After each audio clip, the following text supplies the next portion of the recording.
Sejam todos bem-vindos a mais um programa EBD na Web, hoje com a 10ª lição intitulada O Ministério de Mestre ou Doutor.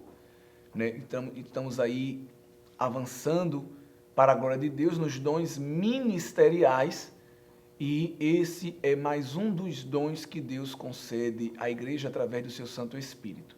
Interessante que quando se trata de terminologia bíblica, esse termo mestre ou doutor são intercambiáveis, são sinônimos. Eles são utilizados em momentos diferentes, mas significam a mesma coisa, né?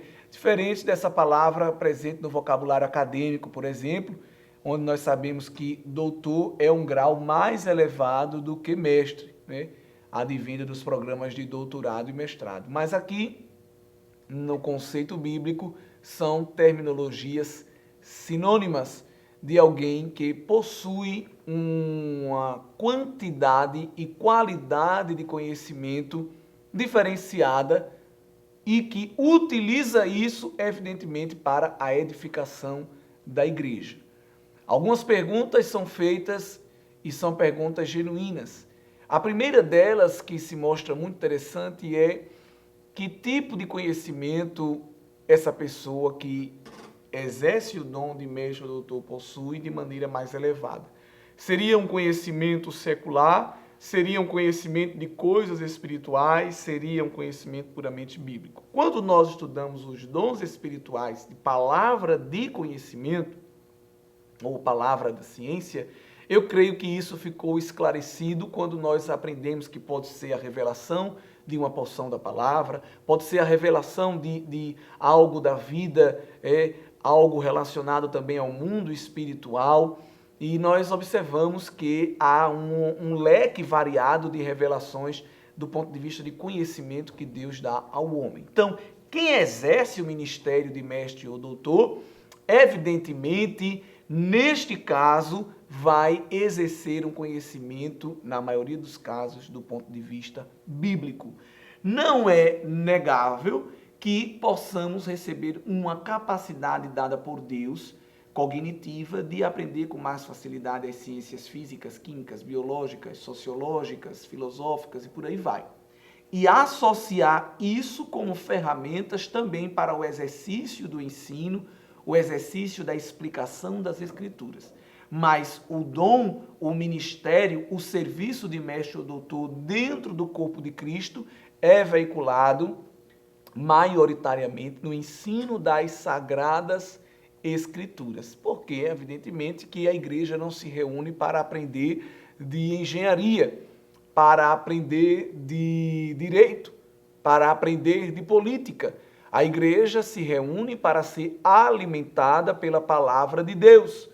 E o Senhor levanta, ergue, institui servos capacitados para expor a sua palavra e explicá-la, trazendo também as devidas aplicações. Porque o mestre ou doutor, ele explica e aplica a palavra de Deus aos corações inseridos ali no corpo de Cristo, né? Acho importante deixar isso claro como introdução.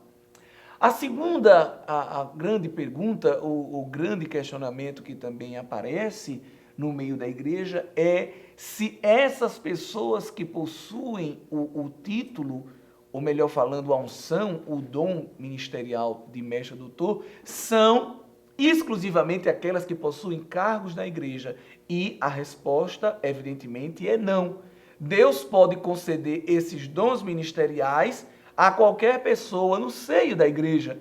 Pode ser um jovem, um adolescente, pode ser um ancião, pode ser uma irmã, pode ser um irmão, não necessariamente um pastor, um presbítero, um líder. Qualquer membro, qualquer pessoa inserida no seio da igreja, evidentemente pode receber do Espírito Santo esse dom, esse serviço ministerial do ensino através de mestre ou doutor. Agora, é interessante chamar a atenção que a igreja tem que ter sensibilidade para reconhecer isso e veicular, conceder as oportunidades devidas para essas pessoas. Então, às vezes aí na EBD, por exemplo, há um irmão que é aluno na classe que possui esse dom. né? Ele não é o professor. Há um professor na classe que traz a lição, que também tem o dom dado por Deus, mas o Espírito Santo outorga o dom a quem ele quer. E às vezes ali na classe tem um aluno que também recebeu a outorga do dom. Então ele entende com mais facilidade e também você pode até testemunhar. De repente ele pede a palavra de maneira respeitosa, complementa. Você, professor, já percebeu isso? Às vezes convoca aquele aluno até para dar a aula ou para discorrer sobre uns tópicos da lição. E nisso o nome do Senhor é glorificado. Por quê? Porque às vezes não existe o cargo, mas existe já a carga, o conteúdo que foi evidentemente disponibilizado pelo Senhor. Eu queria introdutoriamente deixar então esses dois esclarecimentos, essas duas pontuações em relação a este dom. A verdade prática diz que os vocacionados por Deus para o ministério do ensino são por ele chamados para edificar a igreja de Cristo, né? Às vezes é um professor do discipulado, às vezes é um orientador do DG EDALP, às vezes é um auxiliar da campanha evangelizadora, às vezes é uma irmã da comissão do ciclo de oração que recebe este dom e exerce esse ministério ali no contexto onde ele está inserido. Então, independente de quem seja, quem é vocacionado para o ensino, será testificado, testemunhado pela igreja esse dom, porque no abrir da sua boca, no exercício do dom, todos observam que evidentemente aquilo vem de Deus. Aquela capacidade natural de explicar as verdades eternas da palavra do Senhor. Chamando a atenção para o desenvolvimento deste dom, deste exercício no Antigo Testamento, nós vamos ver que ao longo da história das Sagradas Escrituras, lá nas páginas veterotestamentárias, o exercício do ensino passou por diversas classes de pessoas. Inicialmente, essa tarefa era confiada à família. Os pais é que tinham a missão de educar, de ensinar os filhos no temor de Deus. Até porque não existia escola, não existiam instituições de ensino, e ali o povo de Deus, dentro de casa, ia desenvolvendo o conhecimento das coisas de Deus. Os versículos que você pode, professor, exemplificar esta verdade na sua aula, e um deles eu gostaria de ler com você, que é Deuteronômio capítulo 4 e os versículos 9 e 10, quando diz: então somente guarda-te a ti mesmo e guarda bem a tua alma, que te não esqueças daquelas coisas que os teus olhos têm visto, e não se apartem do teu coração todos os dias da tua vida. Olha aqui a palavra-chave. E as farás saber a teus filhos e aos filhos de teus filhos.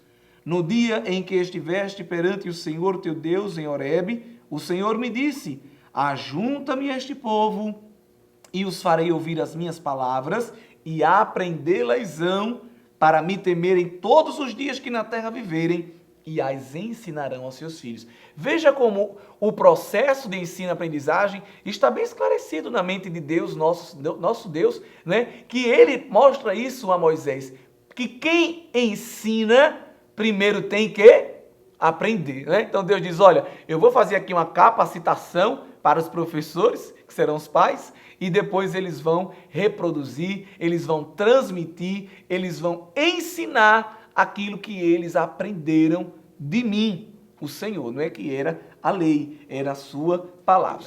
Isso depois vai ser transferido também para os sacerdotes, quando o tabernáculo, quando o templo vai ser instalado, eles vão ter também a tarefa de exercer o ensino das verdades eternas para o povo de Deus. Isso também vai ser depois estendido para os profetas, quando o sacerdócio, infelizmente, vai se corromper, o sacerdócio vai adulterar o seu relacionamento com Deus.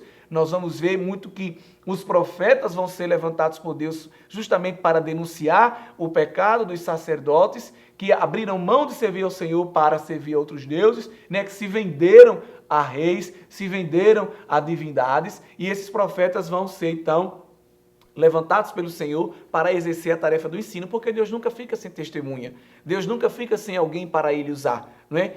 Se alguém se corrompe, Deus sempre tem alguém na brecha. Aleluia! Sempre tem alguém preparado por Deus para anunciar a sua palavra. Depois, Israel vai para o exílio, justamente para viver o castigo, a repreensão de Deus pelos seus maus feitos, e aí se levanta a ideia da sinagoga, não é? Pós-exílio, os escribas vão desenvolver a tarefa de ensino, aqueles que foram usados por Deus para registrar, porque a tradição era somente oral, e agora vão começar a registrar as escrituras, aquilo que viria a ser o cânon, né, os livros da Bíblia Sagrada, e eles também não só fazem esse trabalho, como também eles desenvolvem, eles explicam, eles transmitem a mensagem para o povo. É aí quando surgem as primeiras sinagogas, quando o povo judeu começa a se reunir semanalmente em volta da palavra, em volta das escrituras, para aprendê-la e para ensinar. E aí nós vamos entrar já no Novo Testamento, não é? Que a igreja primitiva, a igreja cristã, ela vai beber nessa fonte das sinagogas, né? Os primeiros cristãos frequentam as sinagogas aos sábados para aprender a palavra, até que, com o passar das dezenas de anos, das centenas, a igreja vai começar a instalar os seus próprios ambientes de ensino da palavra de Deus, até mesmo porque o Senhor agora vai distribuir esse dom ministerial de ensino para toda a igreja, tá bem? Então é importante você, professor, fazer esse aparato histórico para que o aluno compreenda que no Antigo Testamento Deus desenvolve sempre o ensino das verdades eternas para o seu povo. Então isso não é uma novidade do Novo Testamento. Deus sempre esteve preocupado com o processo de ensino-aprendizagem do seu povo. E no Novo Testamento, ele nos presenteia com muitas pessoas vocacionadas para este serviço. Outra coisa que é interessante chamar a atenção é os termos que são utilizados na Bíblia são riquíssimos, são variados justamente para se referir a esse exercício do ensino. Estamos colocando aí uma tabela onde você pode utilizar exemplificando a variedade de terminologias relacionadas a esse exercício pedagógico. 4 dessas palavras, você está vendo aí, elas são no hebraico, porque aparecem no Antigo Testamento e essa porção das Escrituras foram escritas em hebraico. Então, nós temos aí palavras que acontecem algumas dezenas de vezes, ou a primeira delas, que é bin, que ocorre pouco mais de 160 vezes. Então, todas com essa ideia de fazer compreender, ensinar, direcionar, instruir, orientar, fazer alguém agir de maneira sábia, de maneira correta. E temos aí também 2 palavras em grego, são as palavras que aparecem no Novo Testamento e tem a ideia também de mestre, de professor, a ideia de orientador, de instrutor e, evidentemente, você pode utilizar diversos textos bíblicos para exemplificar essas palavras e aí nós colocamos alguns desses textos, né? São 6 textos em que você vai observar a ocorrência de cada uma dessas palavras e pode, como exercício, pedir que o aluno pesquise outras ocorrências sinônimas ou você mesmo, professor, pesquisa, dá referência e pede para os alunos lerem em classe, tornando, evidentemente, a sua aula riquíssima. Uma dessas palavras está no Salmo 25 e o verso 8, quando Deus também instrui como deveria ser o processo de ensino-aprendizagem. Ele deve começar do desejo da alma de quem está aprendendo. Por quê? O salmista Davi faz uma oração no verso 4, dizendo: faze-me saber os teus caminhos, Senhor.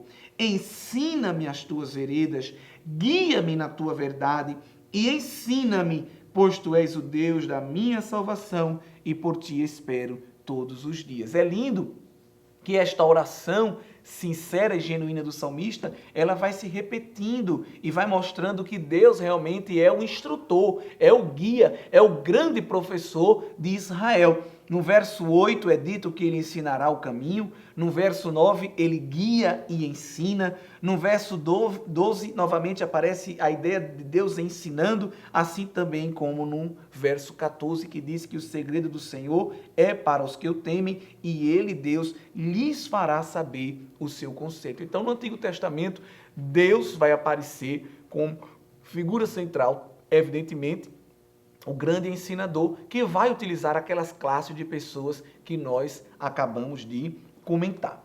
Então, como introdução, nós temos aí todos esses aparatos que evidentemente enriquecerão a sua aula. Sobre o primeiro ponto da lição, não tem como falar de mestre, não tem como falar de ensino, nem de pedagogia, sem falar de Jesus, tido como o mestre por excelência, o maior pedagogo que já existiu, um grande professor. Não é em vão que nas páginas do Novo Testamento, dos Evangelhos, o Senhor Jesus vai ser chamado de mestre 45 vezes. E aí você também tem um excelente exercício, pedir que através de dicionários ou de concordâncias bíblicas ou da Bíblia Palavra-Chave, o aluno pesquise onde estão essas ocorrências. Eu trago 3 delas para vocês, em que esse título aparece em contextos que não estão relacionados com o processo de ensino-aprendizagem, mostrando que, de fato, esse era um dos milhares, né, na força de expressão, de termos utilizados para se referir ao Senhor Jesus. O primeiro deles aparece lá em Marcos 5, e o verso 35, quando naquele episódio do encontro de Jesus com Jairo, é-nos dito que, estando ele ainda falando, chegaram alguns do principal da sinagoga, a quem disseram a Jairo: a tua filha está morta, para quem fadas mais? O mestre. Então, olhe que eles se referem a Cristo como mestre. E aqui não está aparecendo nenhuma cena de ensino, de aprendizagem, nada de pedagogia. No Evangelho escrito por João, há outras duas ocorrências relacionadas a isso. Primeira acontece no capítulo 11 e o versículo 28, quando Jesus chega em Betânia, no episódio da ressurreição de Lázaro, e é-nos dito que, e dito isso, partiu e chamou em segredo a Maria, sua irmã. Isso aqui é Marta, não é? Quando chama Maria e diz: o mestre está aqui e chama-te. Então, ela vai se referir a Jesus utilizando esse título. E por fim, lá no capítulo 20 e no versículo 16, quando Jesus ressuscitado aparece, Maria reconhece ele depois que ele chama ela pelo nome, ela volta-se para ele e diz Raboni. E a própria tradução aqui do escritor mostra, porque ela fala ali na expressão em aramaico, que significa mestre, né? Então, veja que coisa linda, queridos irmãos, quando nós observamos que esse é um dos títulos que as pessoas se referiam a Jesus nas páginas neotestamentárias. Então, vale a pena chamar o exemplo de Jesus, que foi um grande professor e que utilizou como grande método de ensino as parábolas, o conhecimento prévio dos alunos, a cultura primeira, o contexto no qual eles estavam inseridos, para daí ancorar novos significados. Jesus pegava aquilo que as pessoas já sabiam, utilizava esta base de conhecimento prévio para então construir um novo significado espiritual a partir da realidade cotidiana. E ninguém melhor do que um professor para, evidentemente, fazer isso. E com recursos didáticos escassos. Então, hoje, às vezes, alguém diz: dar aula na EBD é um desafio porque eu não tenho recursos. Mas Jesus viveu essas privações e foi o maior pedagogo que já existiu. Não tinha microfone e dava aula para multidões. Assentava-se nas colinas, aproveitava o próprio declive da montanha e o vento para propagar a sua voz, e nem por isso as pessoas deixavam de ser alcançadas. Tá bem, irmãos? Então, vale a pena você discorrer sobre esse primeiro ponto, trazendo pontuações específicas justamente sobre o ministério de ensino do Senhor Jesus. Aí vem o segundo ponto, quando nos mostra que o ensino das Escrituras era algo presente na igreja primitiva. A igreja cresceu porque se debruçou no ensino das Escrituras. A igreja não ficava à cata de profecia, de revelação, de arrepios, de visões, mas ela se debruçava diante da relva, diante do pasto verde, que é a palavra de Deus. E é por isso que nos dons ministeriais, né, nos dons espirituais, Deus vai logo capacitar o povo com a palavra do conhecimento, a palavra da ciência, e com o dom ministerial de mestre, porque ele precisava levantar pessoas que iam ser instrumentos para a explicação e a aplicação das Escrituras, né? A correta exposição das Escrituras. E aí nós vamos observar muito a terminologia, a doutrina dos apóstolos. A doutrina dos apóstolos, a doutrina dos apóstolos. Não que o conhecimento que estava sendo passado, o conteúdo que estava sendo ensinado era algo feito por homem, não é? Como os céticos, os ateus, muitas vezes querendo desmerecer as verdades eternas da Bíblia, diz, não, a Bíblia foi escrita por homens. Quando falamos a doutrina dos apóstolos, compreendemos que foram aqueles homens que Deus confiou a construção do cânon bíblico através da revelação do Espírito Santo. Então, aqueles homens inspirados escreveram suas cartas, suas epístolas, né? Lucas escreveu ali o livro histórico de Atos, os evangelistas escreveram os evangelhos, e essas porções,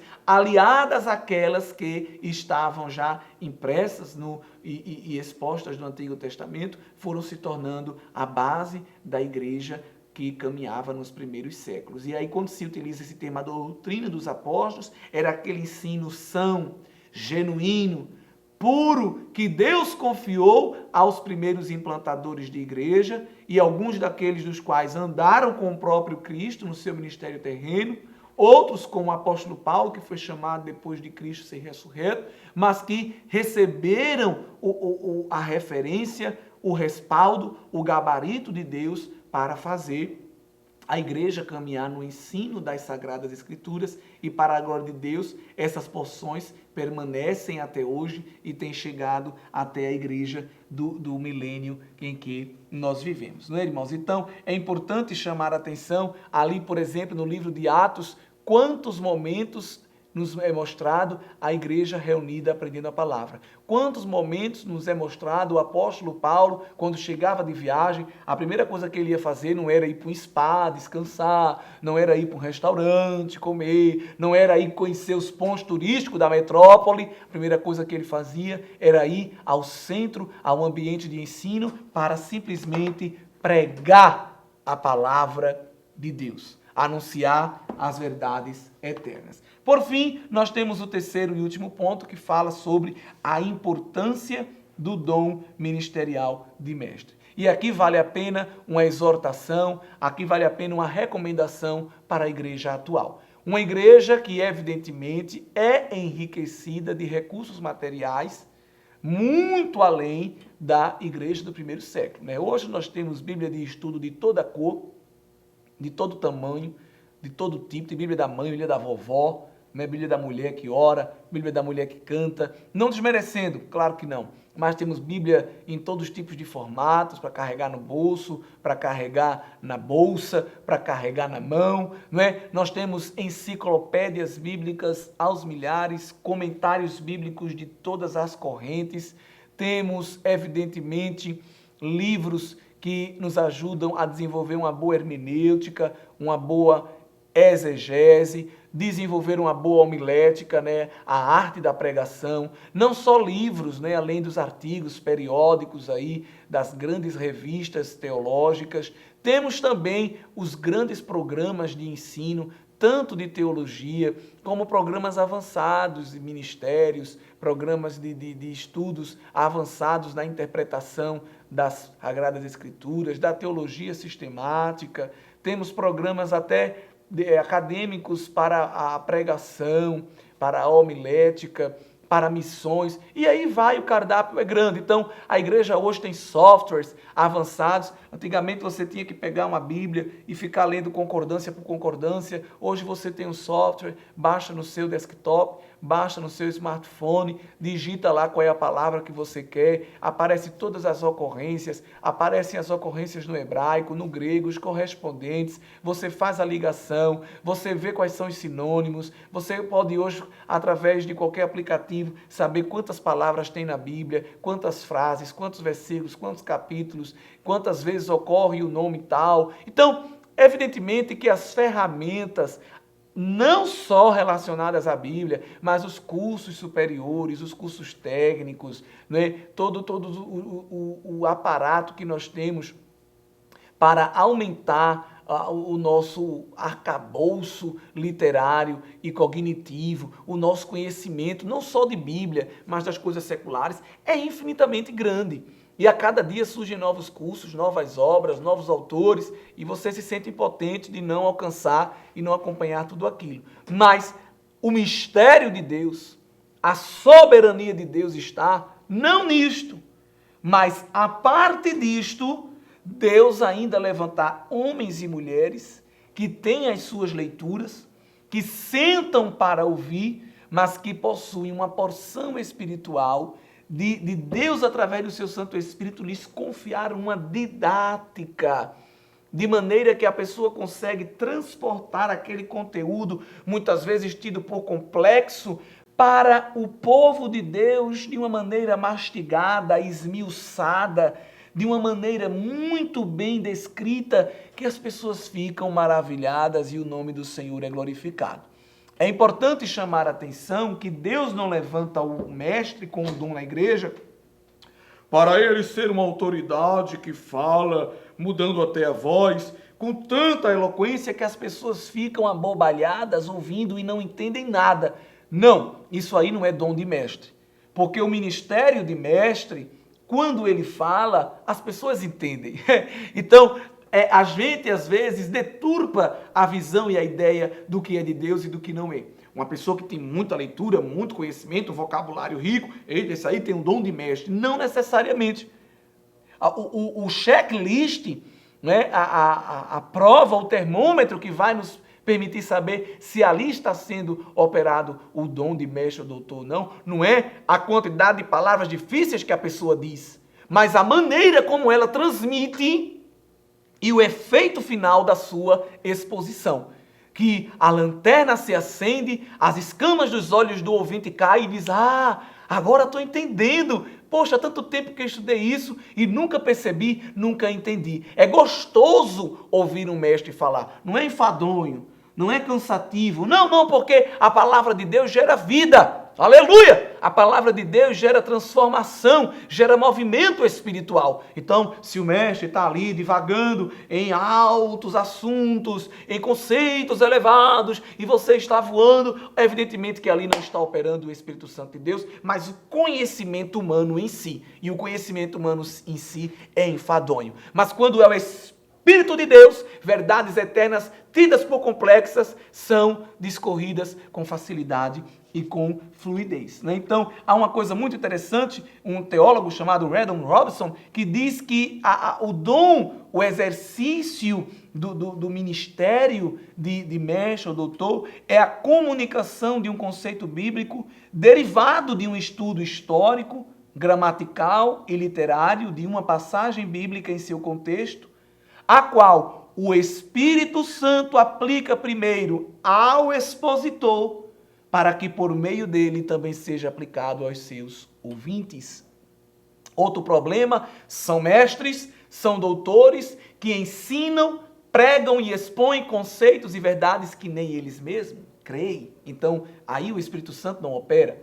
Às vezes o camarada está defendendo uma tese que ele mesmo não crê, ele mesmo não experimenta, ele mesmo não vivencia. E evidentemente que isso não é uma coisa de Deus. Porque quando a comunicação vem impelida, movida pelo Espírito Santo, o pregador, o expositor, é o primeiro que recebe. É o primeiro que é movido, é o primeiro que é transformado. Quantas vezes você, preparando a sua lição, cai em lágrimas, fala em línguas, chora, sente o coração arder de algo que você vai transmitir ainda no fim da semana, mas o Espírito Santo já está produzindo vida na tua vida, mudando o teu caráter, amadurecendo a tua fé, renovando a tua esperança. E quando você transmite aquela verdade, você transmite com verdade, com unção, com vida. E o nome do Senhor é glorificado porque aqueles que ouvem, sentem, vivenciam e experimentam essa transformação. Aleluia! É importante chamar a atenção disso. Outra frase interessante que achei diz que o mestre inspira os crentes com grandes verdades, não deixando-os admirados, perplexos em estado de êxtase estático e inerte, mas os levando para mais próximo de Cristo, esclarecendo qual é a responsabilidade individual de cada crente como membro do corpo de Cristo.